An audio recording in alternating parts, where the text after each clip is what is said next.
اللہ کے نبی چاہتے تھے کہ میری مسجد اب نمازیوں سے بھر گئی ہے تو چھوٹی پڑ رہی ہے، لہذا جو برابر والا گھر ہے اسے خرید لیا جائے یا وہ خود دے دے اور ہم اپنی مسجد کو بڑی کر دیں تاکہ نمازیوں کو پریشانی نہ ہو، آسانی۔ برابر میں صحابی کا گھر تھا، اللہ کے نبی اس نیک کام کے لیے خود گئے، جیسے آج مسجدوں کے لیے امام اور مؤذن اور خادم اور کمیٹی والے لوگوں کے پاس جاتے ہیں تو یہ جانا اللہ کے نبی کی سنت ہے، حضور خود گئے۔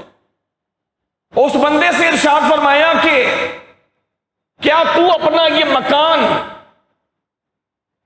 اس وعدے پر کہ میں تجھ سے وعدہ کرتا ہوں، اس وعدے پر تو اپنا مکان ہمیں دینے کے لیے راضی ہے کہ اس مکان کو چھوڑنے کے بدلے میں ضمانت لیتا ہوں کہ جنت میں محل تجھے اللہ سے دلوا کر دوں گا،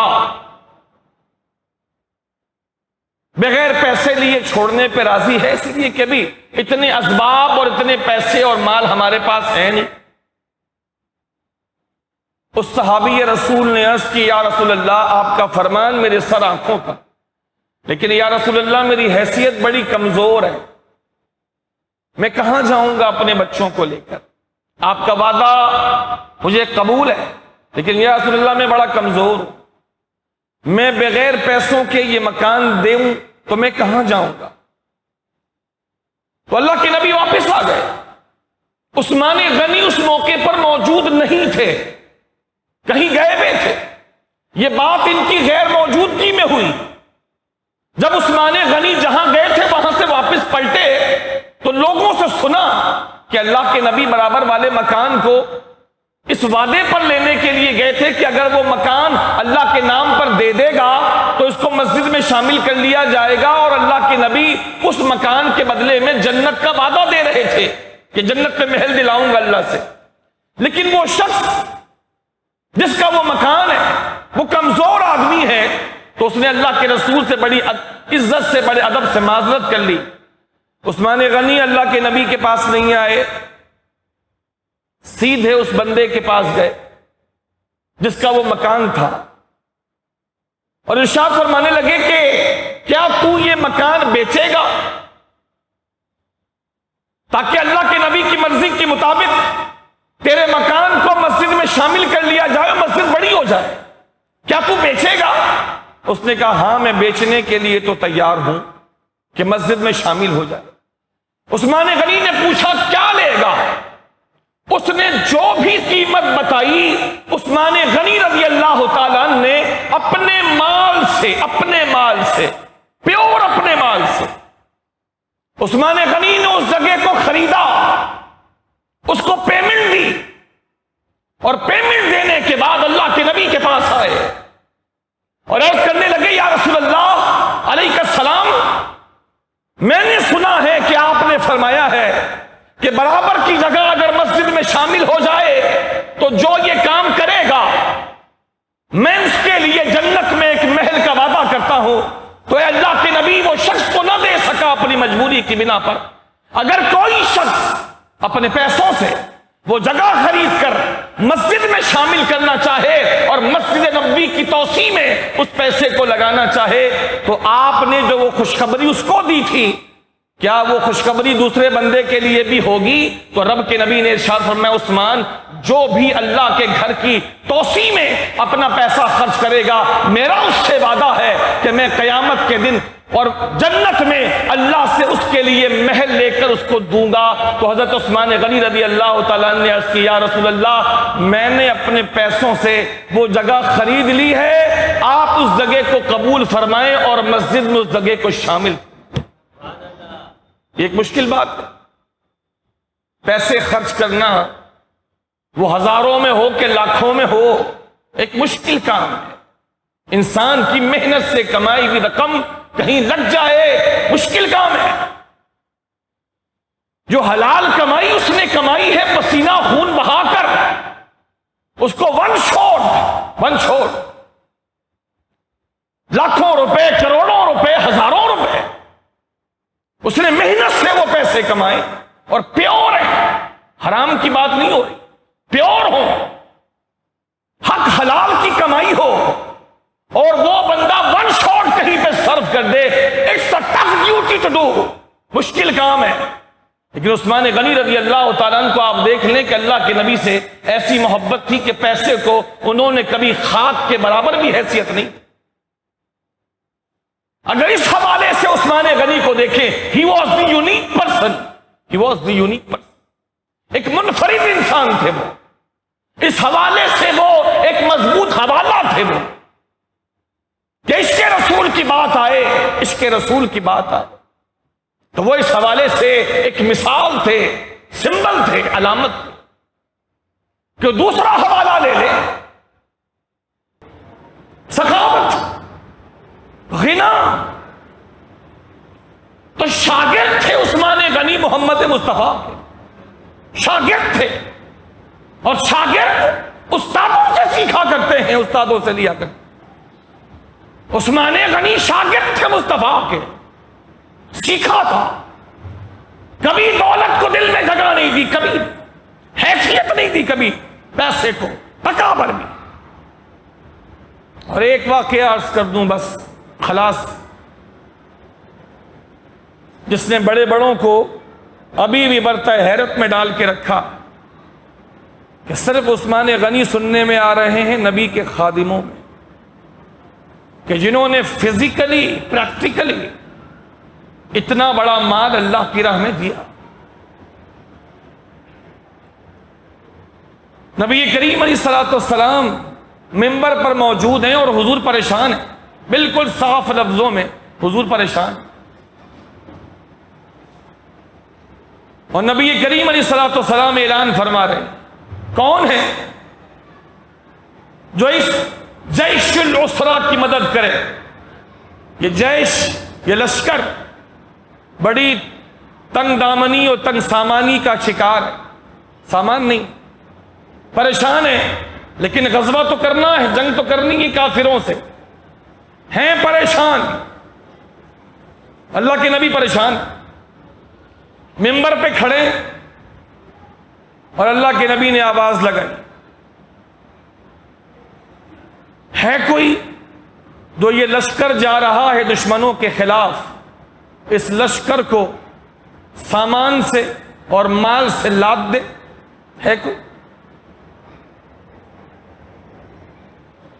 عثمان غنی رضی اللہ تعالیٰ عنہ فوراً کھڑے ہوئے، یہ مال ہو تو ایسا استعمال ہو، مال ہو تو ایسا استعمال ہو، کھڑے ہو گئے۔ اور صحابہ نے جو کیا، ابھی وقت نہیں کہ میں سب کی ڈیٹیل عرض کروں، جن کی ڈیٹیل حدیثوں میں آئی ہے اس کا وقت نہیں کہ میں عرض کروں، ابھی عنوان عثمان غنی، لہذا ان کے بارے میں عرض کرتا ہوں۔ عثمان غنی کھڑے ہوئے، یا رسول اللہ صلی اللہ علیہ وسلم، یہ بڑی بات ہے جو پہلے کی، یہ بھی بڑی بات ہے، اللہ کے نبی میری طرف سے اس موقع پر 100 اونٹ سامان کے ساتھ، اونٹ بھی سامان بھی، عثمان یہ حقیر سا نذرانہ اپنے نبی کے قدموں میں پیش کرتا۔ حضور خوش ہو گئے، لیکن ابھی ضرورت باقی تھی۔ حضور پھر ترغیب دلاتے رہے، لوگ کھڑے ہوتے رہے، چھوٹی چھوٹی مدد آتی رہی، لیکن ایک بڑی آواز کی ضرورت تھی کہ بڑی آواز آئے۔ پھر عثمان غنی کھڑے ہوئے، پھر عرض کیا، یا رسول اللہ علیہ السلام، میری طرف سے 200 اونٹ سامان کے ساتھ میں پیش کرتا ہوں۔ نبی مسکرا دی، لیکن نبی ضرورت باقی تھی۔ نبی پھر ترغیب دیتے رہے، کچھ لوگ اور بھی درمیان سے کھڑے ہوتے رہے، نبی ترغیب دیتے رہے۔ پھر عثمان غنی کھڑے ہوئے، یا رسول اللہ میری طرف سے 300 اونٹ، 300 سامان کے ساتھ میں آپ کی خدمت میں پیش کرتا ہوں۔ نبی انتہائی خوش ہو گئے، انتہائی خوش ہو گئے، اور نبی بار بار یہ کہتے رہے کہ آج کے بعد عثمان جو چاہے کرے، اس کا عمل اسے کوئی نقصان نہیں پہنچا سکتا، جو چاہے کرے۔ اچھا، اس میں دو باتیں، ایک تو یہ کہ فضیلت ہے ان کی، جو چاہے کرے، جو چاہے کرے۔ آج کے بعد عثمان جو کرے اس کو اس کا کوئی عمل نقصان نہیں پہنچائے گا، یہ جنتی ہے،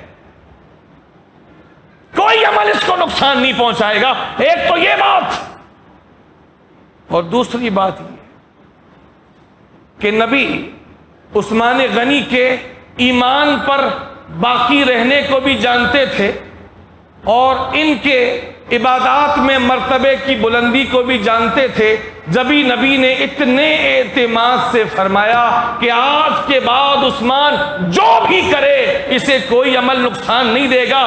مطلب یہ تھا کہ نبی کو عثمان کے ایمان پر ختمے کا بھی پتا تھا اور جنت کے اعلیٰ درجے میں جانے کا بھی پتا تھا۔ جبھی تو ارشاد فرمایا کہ آج کے بعد عثمان جو کرے، مجھے پتا ہے میرا عثمان ہے، مجھے معلوم ہے، میں جانتا ہوں یہ میرا عثمان ہے، میرا عثمان، یہ وہی عثمان ہے جس کے لیے میں نے بیعت لی صحابہ سے، اور سارے صحابہ نے ہاتھ رکھے، سارے صحابہ نے، اور سارے صحابہ کے ہاتھوں پر میں نے اپنا ہاتھ رکھا، اور میں نے کہا کہ یہ جو میں نے ہاتھ رکھا ہے یہ میرا ہاتھ نہیں بلکہ عثمان کا ہاتھ ہے، یہ میرا ہاتھ جو میں نے رکھا یہ عثمان کا ہاتھ، یہ عثمان کی طرف سے میں بیعت کر رہا ہوں، یہ وہی عثمان ہے۔ میں جانتا ہوں میری حیات ظاہری میں بھی عثمان ہمیشہ راہ راست پہ رہے گا، اور میرے جانے کے بعد بھی عثمان ہمیشہ راہ راست پہ رہے گا، یہاں تک کہ عثمان ایمان کی حالت میں اس دنیا سے جائے گا اور جنت کے اعلیٰ ترین درجے میں، بلکہ اس درجے میں جس درجے میں خدا مجھے رکھے گا، میرے ساتھ میرے عثمان کو بھی رکھے گا۔ دو باتیں، ایک تو یہ فضیلت کہ جو چاہے کرے، اور دوسری فضیلت کہ نبی جانتے تھے کہ عثمان ایسا کچھ بھی نہیں کریں گے جس کی وجہ سے نبی کو تکلیف ہو اور خدا ناراض ہو۔ یہ جانتے تھے اللہ کے پیارے نبی علیہ الصلوۃ والسلام۔ لہذا ایک روایت کہتی 100، پھر 200، پھر 300، اور شارحین کہتے ہیں کہ 100 سے بڑھا کے 200 اور 200 سے بڑھا کے 300 یہ نہیں ہے، بلکہ عثمان غنی کے کہنے کا مطلب یہ تھا کہ سرکار میں نے 100 پہلے پیش کی ہے، وہ آپ کے قدموں میں، آپ مزید فرماتے ہیں تو 200 میں اور پیش کرتا ہوں، کتنے ہو گئے؟ 300۔ سرکار آپ مزید فرماتے ہیں تو اب میں مزید کتنے؟ 300۔ کتنے ہو گئے؟ 600۔ خرچ کرنے والے ایسے، وعدہ کتنے کا کیا؟ 600۔ وعدہ کتنے کا کیا؟ 600۔ نبی کے پاس آئے، وعدہ سب کے سامنے 600 کا، لیکن بندہ محبوب پہ خرچ کرے تو دل کھول کے خرچ کرے۔ محبوب کے پاس آئے اور جب پیش کیا تو 600 نہیں پیش کیا، 600 نہیں، 600 اونٹ بھی سامان کے ساتھ ایسے جگرے پیدا کرنے کے لیے وقت چاہیے، 600 اونٹ پھر اس پہ سامان وہ بھی اس کے ساتھ پیش کریں، جگر چاہیے۔ لیکن جب نبی کے پاس آئے تو عرض کیا، نبی اللہ، میں آپ کی خدمت میں پیش کرنے کے لیے 950 اونٹ لایا ہوں، 950۔ اور اے نبی، جو 50 رہ گئے نا 1000 پورے ہونے میں، تو جہادیوں کو گھوڑے بھی چاہیے، تو 50 گھوڑے بھی لایا ہوں تاکہ 1000 کی تعداد پوری کر۔ 950 اونٹ، اونٹ بھی سامان بھی۔ عرب والوں کا سب سے قیمتی خزانہ سونا نہیں ہے، عرب والوں کا سب سے قیمتی خزانہ کیا تھا؟ اونٹ۔ کیا تھا؟ اونٹ۔ 950 اونٹ، 50 گھوڑے، اور اے نبی کچھ کیش بھی دینا چاہتا ہوں، کچھ کیش بھی لایا۔ نبی کریم بیٹھے تھے، نبی کریم کی جھولی تھی، عثمان غنی 1000 سونے کے سکے لائے اور نبی کی جھولی میں ڈالے۔ سرکار یہ بھی قبول فرما لیں۔